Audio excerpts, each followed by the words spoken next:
Guys, आप लोगों का टॉप 10 क्लासेस के एक नए लेक्चर में स्वागत है। तो आप लोग कैसे हैं दोस्तों? उम्मीद करते होंगे कि आप बढ़िया हैं और वीडियो देखकर एंजॉय कर रहे हैं।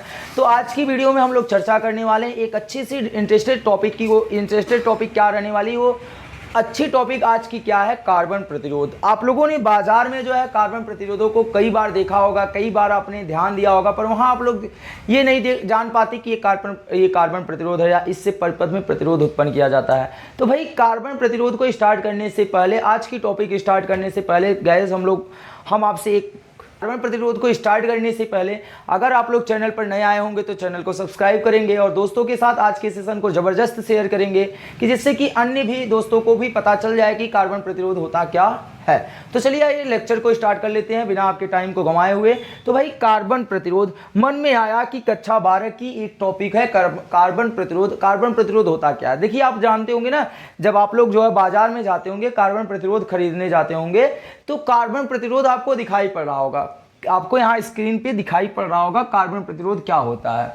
तो कार्बन प्रतिरोध स्क्रीन पे जो आपको दिखाई पड़ रहा है, वहां पर आप देख पा रहे होंगे कि कई प्रकार की पट्टियां उपयोग की गई होंगी, कई रंग की पट्टियां लगाई गई होंगी, जैसे लाल हो सकता है, पीला हो सकता है, हरा हो सकता है, काला हो सकता है। तो एक कार्बन प्रतिरोध में 4 पट्टियां लगाई जाती हैं, कभी कभी जो है 3 पट्टियां भी उपयोग में लाई जाती हैं। ध्यान दीजिएगा, हमने पहला पॉइंट आपको बताया कि कार्बन प्रतिरोध में 4 पट्टियां उपयोग में लाई जाती हैं। हर एक पट्टियों का अलग अलग काम होता है। कभी कभी जो है 3 पट्टियों का भी उपयोग किया जाता है। ये बातें आपको समझ में आ रही हैं? हमने बताया, आखिर प्रश्न यहाँ ये उठा कि किसी एक बच्चा ने पूछा कि कार्बन प्रतिरोध की आवश्यकता क्यों पड़ी सर जी? तार के द्वारा भी तो प्रतिरोध उत्पन्न कर पाते थे, तार हम लोग जो है लंबा सा कर देते थे, प्रतिरोध ज्यादा मिल जाता था, क्षेत्रफल कम कर देते थे तब भी प्रतिरोध ज्यादा मिल जाता था। तो भैया, प्यारे भैया लोगों, हम आपको ये बता दें कि किसी परिपथ में जब प्रतिरोध ज्यादा की आवश्यकता पड़ती है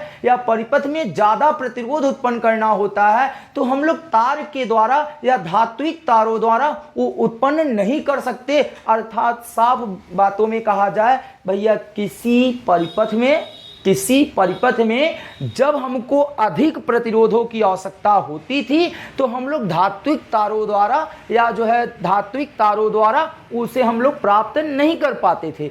अगर प्राप्त करते भी तो काफ़ी ज़्यादा लंबे तार की आवश्यकता पड़ती थी, तो जो कि हम लोगों के लिए पॉसिबल नहीं था, जो कि संभव नहीं था। तो उसी समस्या को दूर करने के लिए, इलेक्ट्रॉनिक परिपथों में ज़्यादा से ज़्यादा प्रतिरोध उत्पन्न करने के लिए कार्बन प्रतिरोध बनाया गया। क्या बनाया गया? कार्बन प्रतिरोध बनाया गया।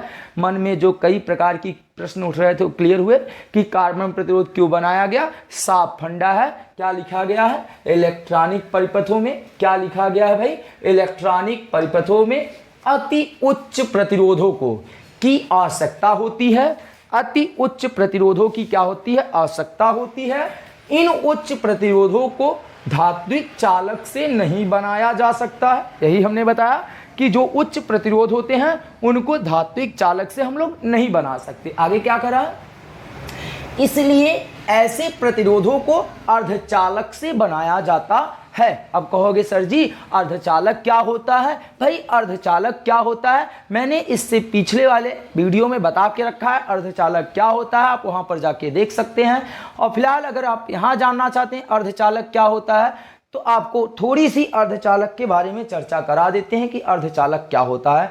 अर्धचालक वे पदार्थ होते हैं जिसमें धारा का प्रवाह नहीं होता है, पर अगर हम लोग उस पे जो है बाहर से कुछ ऐसी प्रक्रियाएं कर दें या बाहर से उस पर क्या लगाया जाए, कुछ ऐसी अशुद्धियां मिला दें, तो उसमें क्या होने लगता है? धारा का प्रवाह होने लगता है। या हम कह दें अर्धचालक का मतलब होता है आधा चालक हो आधा कुचालक हो। भाई आधा उसमें धारा का प्रवाह हो सके, आधा न हो सके, तो वो आपका क्या कहलाता? अर्धचालक कहलाता। तो ध्यान दीजिएगा, अर्धचालक के बारे में हम लोग फिजिक्स की जो लास्ट चैप्टर आएगी उसमें अच्छे तरीके से पढ़ेंगे हम लोग अर्धचालक क्या होता है, सेकेंड भाग की फिजिक्स में। ठीक, ध्यान दीजिएगा। अब हमने क्या कहा कि भाई ऐसे प्रतिरोधों को अर्धचालक से बनाया जाता है। अब सबसे अच्छा अर्धचालक कौन माना जाता है? कार्बन होता है। सबसे अच्छा अर्धचालक कौन होता है? कार्बन होता है, और सस्ता भी होता है। कार्बन होता है और क्या होता है? सस्ता होता है। इसीलिए कार्बन प्रतिरोधों का उपयोग किया जाता है। इसीलिए अति उच्च प्रतिरोध प्राप्त करने के लिए कार्बन अर्धचालक का उपयोग किया जाता है। बात समझ में आई? बात आपको समझ में आई? अगली बातें, कार्बन प्रतिरोधों को रंग संकेतों द्वारा व्यक्त करते। अब सोचो कि गाइस यहां सोचने वाली बात है कि छोटा सा, इतना छोटा कार्बन प्रतिरोधों का, इतना छोटा कार्बन प्रतिरोध होता है कि हम लोग उसकी प्रमाणिक वैल्यू, उसकी जो मान होता है, हम लोग उसको उस पर दर्शा नहीं सकते। सोचो, इतना ज्यादा छोटा कार्बन प्रतिरोध लिया जाता है और उससे अति उच्च प्रतिरोध प्राप्त किया जाता है। और जितना प्रतिरोध प्राप्त हो रहा है ना, उतने प्रतिरोधों को हम लोग उस पे लिख नहीं सकते, उस पे दिखा नहीं सकते। जैसे आपने क्या लिया कि 1 केजी का बटकरा लिया, तो वो 1 केजी उस पे लिखा रहता है ना। तो ऐसा तो नहीं है कि 1 केजी लाल रंग का होता होगा, 1 केजी 2 केजी काला रंग का होगा, 3 केजी पीला रंग का होगा, ऐसा तो होता नहीं। हर एक बटकरे पे उसका परिमाण लिखा रहता है। पर भाई ये जो कार्बन प्रतिरोध होता है ना, वो इतना छोटा होता है, इतना कम होता है कि उस पे जो है ना, ये 1 2 3 4 ओम 5 ओम लिख के दिखाना पॉसिबल होता है कि इतना छोटा होता है। तो उसको हम लोग रंगों के द्वारा पहचानते हैं कि भाई इसका रंग लाल है तो ये इतना ओम प्रतिरोध उत्पन्न करेगा, ये पीला रंग है तो ये इतना ओम उत्पन्न करेगा, ये काला रंग है तो इतना ओम उत्पन्न करेगा। बात समझ में आ रहा है ना? तो इसीलिए कहा गया कार्बन प्रतिरोधों को रंग संकेतों द्वारा व्यक्त करते हैं। बात समझ में आई? यहां तक बातें क्लियर हुई? यहां तक बातें क्लियर हुई? अगर क्लियर हो गई होगी तो भाई हम आपके कमेंट का इंतजार करते हैं। तो आप लोग कमेंट बॉक्स में कमेंट कर सकते हैं। अगर कहीं भी कोई डाउट उत्पन्न होता है तब भी आप कमेंट कर सकते हैं कि सर मुझे यहाँ चीज़ें नहीं आई। ठीक, अब हम आगे प्रोसेस बढ़ाते हैं। आगे आपको कार्बन प्रतिरोध की पट्टी यहाँ दिखाई गई है, देख रहे हैं आप? कार्बन प्रतिरोध की पट्टी यहाँ दिखाई गई, या तो इससे पहले आपको स्क्रीन पे दिखाई जा रही थी, और यहाँ इस समय भी आपको स्क्रीन पे दिखाई पड़ रही होगी कि कार्बन प्रतिरोध जो है पट्टी इस प्रकार होती है। बाजार में आप खरीदने जाओगे तो भाई इसमें से एक ऐसे लगाया रहता है, एक ऐसे वायर लगा रहता है। ठीक, अब आप ध्यान दीजिएगा क्या होता है। कार्बन प्रतिरोध में 4 पट्टियों का उपयोग किया जाता है। कार्बन प्रतिरोध में 4 पट्टियों का उपयोग करते हैं। पहली पट्टी जो है हमने ए से दिखाया है, दूसरी पट्टी बी से दिखाया है, तीसरी पट्टी सी से दिखाया है, और चौथी पट्टी डी से दिखाया। बात समझा? मैंने चारों पट्टी को ए बी सी डी के दिखा दिए। फिर क्या करा, जो इस कार्बन प्रतिरोध का जो प्रतिरोध होगा वो कितना हो जाएगा। चलिए, तो गाइस ध्यान दीजिएगा कि इस कार्बन प्रतिरोध में जो 4 पट्टी उपयोग किए जाते हैं, अब आप बाजार में जाएंगे ना तो कार्बन प्रतिरोध खरीदिएगा और हर एक पट्टी का मान मैं आपको बता दे रहा हूँ। आज के बाद आप लोग भी जो है हर एक पट्टियों का वैल्यू जाने लगेंगे। ध्यान दीजिए, कार्बन प्रतिरोध में पहली और जो दूसरी पट्टी होती है, पहली और दूसरी पट्टी कार्बन प्रतिरोधों के मान को व्यक्त करती है। फिर से मैं बोल रहा हूँ, कार्बन प्रतिरोध में लगी पहली और दूसरी पट्टी कार्बन प्रतिरोधों के मान को व्यक्त करती है। पहली और दूसरी पट्टी कार्बन प्रतिरोधों के मान को व्यक्त करती है, और तीसरी पट्टी जो होती है वो 10 के घात को व्यक्त करती है, 10 के गुणक को व्यक्त करती है कि उसमें 10 का गुणा कितनी बार किया गया है। बात समझ रहे हैं ना? तीसरी पट्टी 10 के गुणक को व्यक्त करती है, और पहली और दूसरी पट्टी प्रतिरोध के मान को व्यक्त करती है, और जो ये चौथी पट्टी होती है ये टॉलरेंस को व्यक्त करती है। टॉलरेंस यानी क्या होता है? सहनशीलता। टॉलरेंस का मतलब होता है सहनशीलता। भाई ये चौथी पट्टी जो है सहनशीलता को व्यक्त करती है। बात समझ में आया? टॉलरेंस को व्यक्त करती है। अब कहोगे सर जी सहनशीलता क्या होता है, टॉलरेंस क्या होता है? सहनशीलता वो होता है कि जैसे कि ताप बढ़ा दिया जाए, जैसे कि ताप बढ़ा दिया जाए तो कार्बन प्रतिरोधों में अगर हम लोग ताप बढ़ा दें या ताप घटा दें तो ये जो चौथी पट्टी रहती है वो यह बताती है कि यदि हम लोग जो है ताप बढ़ाते हैं और घटाते हैं तो प्रतिरोध के मान में क्या प्रभाव पड़ेगा, वो चौथी पट्टी बताती रहती है। यदि चौथी पट्टी में जो रंग उपयोग में लाया गया रहेगा वो चौथी पट्टी क्या बताएगी भैया, कि अगर हम कार्बन प्रतिरोध का ताप बढ़ाते हैं तो इतने % जो है इसका ताप बढ़ जाएगा या इतना % इसका ताप घट जाएगा। अभी आप बिल्कुल सब्र बनाए रखिए, इन चारों पट्टियों पे अच्छे अच्छे हम लोग सवालों का अभ्यास भी करेंगे और साथ में जो है देखेंगे कि क्या कैसा होता है। तो यहां तक समझ में आई। पहली और दूसरी पट्टी मान को व्यक्त करेंगी, तीसरी पट्टी 10 के गुणक को और चौथी पट्टी किसको व्यक्त करेंगी, सहनशीलता यानी टॉलरेंस को व्यक्त करेंगी। अब आइए कार्बन प्रतिरोध में प्रयोग किए जाने वाले रंग। कार्बन प्रतिरोध में कितने रंगों का प्रयोग किया जाता है वो रंग आपके सामने टेबल पे दिखाई पड़ रहे हैं, टेबल में आपको बनाए गए हैं, आपको व्हाइट बोर्ड पे दिखाई पड़ रहा होगा गाइस। आप लोग ध्यान दीजिएगा। ये जो है यहाँ पर आप अच्छे तरीके से आप एक बात यहाँ ध्यान देना कि भाई इनको आपको याद करना पड़ेगा। अभी याद करने की आपको ट्रिक भी बता देते हैं, कैसे आप याद करोगे, सब्र कैसे वो भी याद हो जाएगा। सबसे पहले ध्यान दीजिएगा, ब्लैक जो है वो क्या होता है, जीरो को व्यक्त करता है। ब्लैक किसको व्यक्त करता है, जीरो को। काला रंग जीरो को व्यक्त करेगा और जो ब्राउन है, जो भूरे रंग का होगा वो 1 को व्यक्त करेगा। जो भूरे रंग का होगा वो 1 को व्यक्त करेगा और जो लाल होगा वो 2 को व्यक्त करेगा। जो नारंगी होगा वो 3 को, जो पीला है वो 4 को, जो ग्रीन है वो 5 को, ब्लू जो है वो 6 को, और जो बैगनी है वो 7 को व्यक्त करेंगे और जो स्लेटी रंग का है, जो ग्रे रंग का है वो 8 को व्यक्त करेंगे और जो वाइट बबुआ है वो 9 को व्यक्त करेगा। इतनी बातें क्लियर हो गई।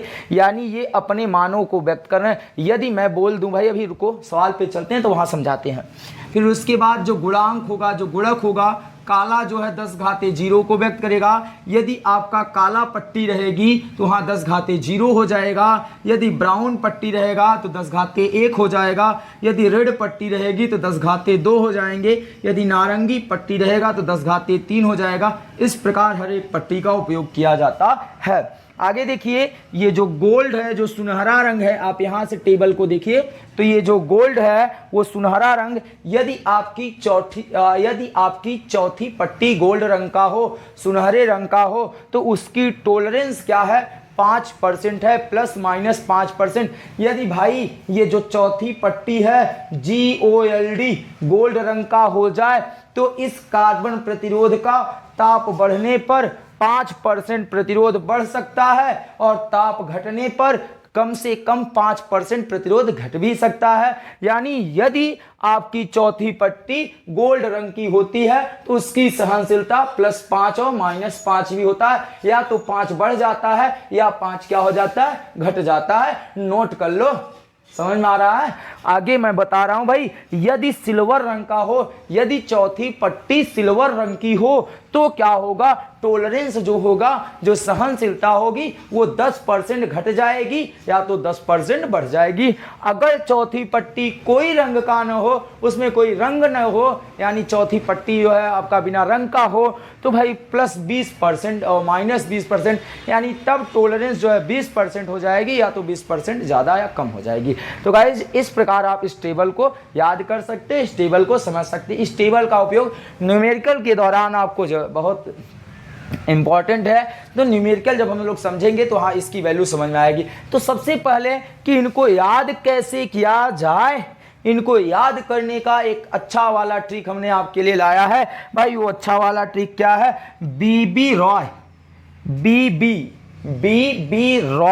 तो ध्यान दीजिएगा, ये जो ट्रिक है, ट्रिक में जो कैपिटल वाले वर्ड उपयोग किए गए हैं, स्मॉल लेटर नहीं कैपिटल लेटर, जो कैपिटल लेटर उपयोग किए गए हैं उन्हीं से हम लोग रंग मिलाएंगे। बाकी स्मॉल लेटर जो है वर्ड को पूरा करने के लिए किया गया है। मैंने एक बार फिर से बता दे रहे हैं, कैपिटल लेटर से ही मिलाएंगे रंग और बाकी स्मॉल लेटर जो है वर्ड को पूरा करने में काम कर रहा है। तो आइए कैपिटल लेटर को पकड़ते हैं, एक बार पुनः पढ़ते हैं। Baby Roy of great boy.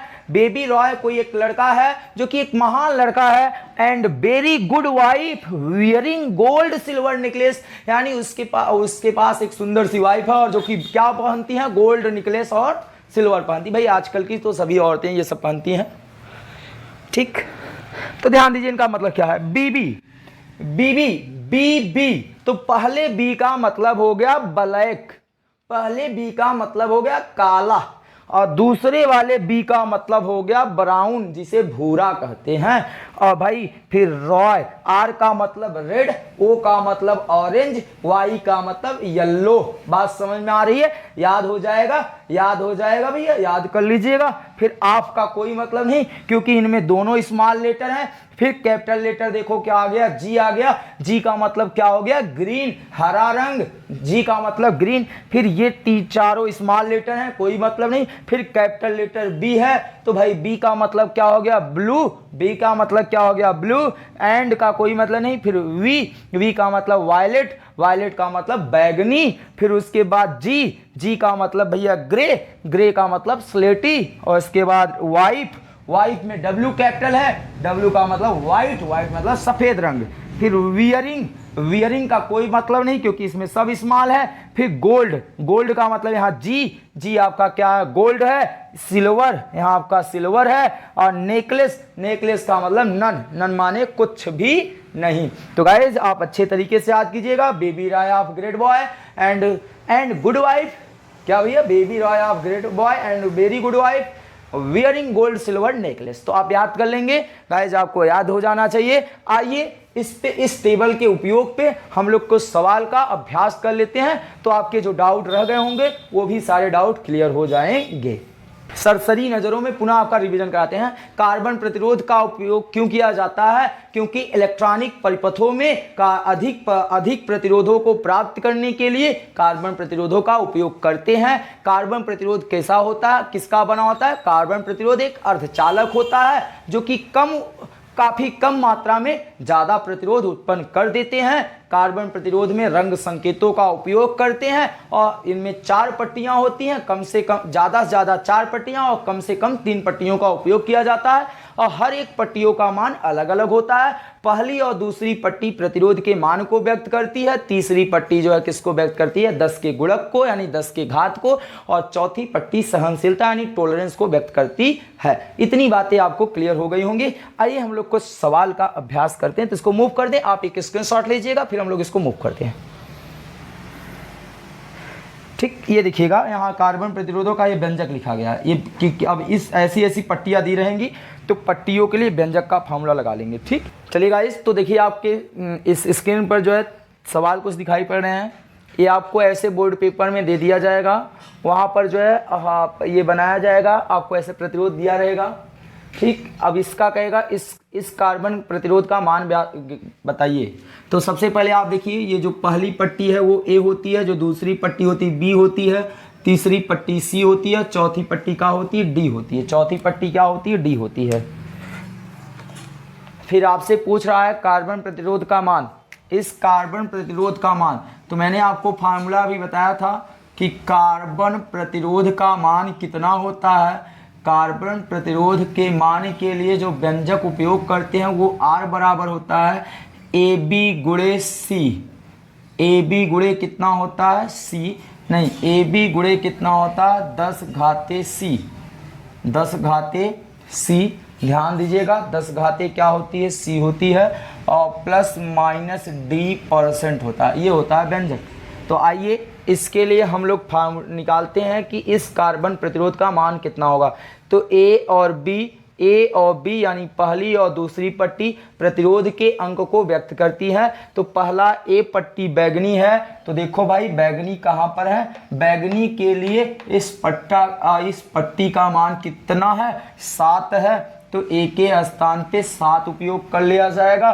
फिर बी वाली पट्टी नारंगी है, भाई नारंगी कहाँ पर है, नारंगी कहाँ है भी, यहाँ देखिए नारंगी किसको व्यक्त कर रही है, 3 को व्यक्त कर रही है। तो नारंगी के स्थान पे 3 नोट कर लेंगे, गुणित 10 पावर सी। तो सी वाली पट्टी क्या है, लाल है। तो लाल कहाँ है, लाल भैया कहाँ गए, यहाँ आ गए। लाल वाली जो है इसको मत मिलाइएगा, क्योंकि तीसरी पट्टी गुणांक को व्यक्त करती है। तो कितना है, 10 घाते 2। तो गुणे कितना हो गया, सी की मान आ गई 10 घाते 2, प्लस माइनस चौथी पट्टी टॉलरेंस को व्यक्त करती है। चौथी पट्टी क्या है, सुनहरा सुनहरा क्या है ±5%, तो यहाँ आ गया 5%। ये आर की वैल्यू आ गई। आ जाओ भैया, ऐसे हम लोग निकाल लेंगे किसी भी प्रतिरोध का मान। देखिए ध्यान से यहाँ जरा सा बातें समझिए कि ए बी, तो भाई ए का मान 7, बी का मान 3 गुणे 10⁻2, क्योंकि सी जो है आपका लाल रंग का था जो कि गुणांक 10⁻2 होता है। परंतु ये जो ±5% है, इसका मतलब होता है कि इस कार्बन प्रतिरोध पर अगर ताप बढ़ाएंगे तो 5% प्रतिरोध बढ़ भी सकता है, 5% प्रतिरोध घट भी सकता है बढ़ाने या घटाने पर। तो ये 5% का मतलब ये होता है, ध्यान दीजिएगा। अब आइए दूसरी पट्टी की चर्चा करते हैं। दूसरी पट्टी के लिए आर का मान निकालते हैं। सूत्र वही उपयोग करेंगे, ए पहली पट्टी ए है, ये ए है, यहाँ लिख लेते हैं ए बी सी और डी। तो ए वाली पट्टी सफ़ेद है, सफ़ेद के लिए क्या होता है 9 होता है, क्या होता है 9। चलो फिर भूरा, भूरा के लिए क्या लगाते हैं भाई, भूरा के लिए 1 लगाते हैं, 9 1 गुणे 10। फिर सी लाल है, तो भाई लाल के लिए गुणांक कितना होता है 10⁻2 ± डी। चौथी पट्टी चांदी है, चांदी के लिए ±10% होता है टोलरेंस। तो भाई दूसरे के लिए प्रतिरोध का मान ये हो जाएगा। तो तीसरा जो क्वेश्चन है गाइस वो आप लोगों के लिए छोड़ देते हैं। आप इसका कार्बन प्रतिरोध का मान निकालकर कमेंट बॉक्स में कमेंट जरूर कीजिएगा। अगर आपको नहीं आएंगे तो ऐसा उम्मीद ही नहीं है, हमको विश्वास है कि आप इसको लगा लोगे और लगाने के बाद ये कमेंट बॉक्स में इसका जवाब जरूर दीजिएगा। आई होप आज की वीडियो आपको ज़रूर पसंद आई होगी, और वीडियो पसंद आई होगी तो वीडियो को लाइक कीजिएगा, क्योंकि हम लोग जो है आपके प्यार को ही चाहते हैं गाइस। तो मिलते हैं नेक्स्ट वीडियो में एक अच्छे से टॉपिक के साथ। तब तक आप इस वीडियो को देखिए और एंजॉय कीजिए और दोस्तों के साथ शेयर कीजिए। Thank you all dear student. जय हिंद, जय भारत।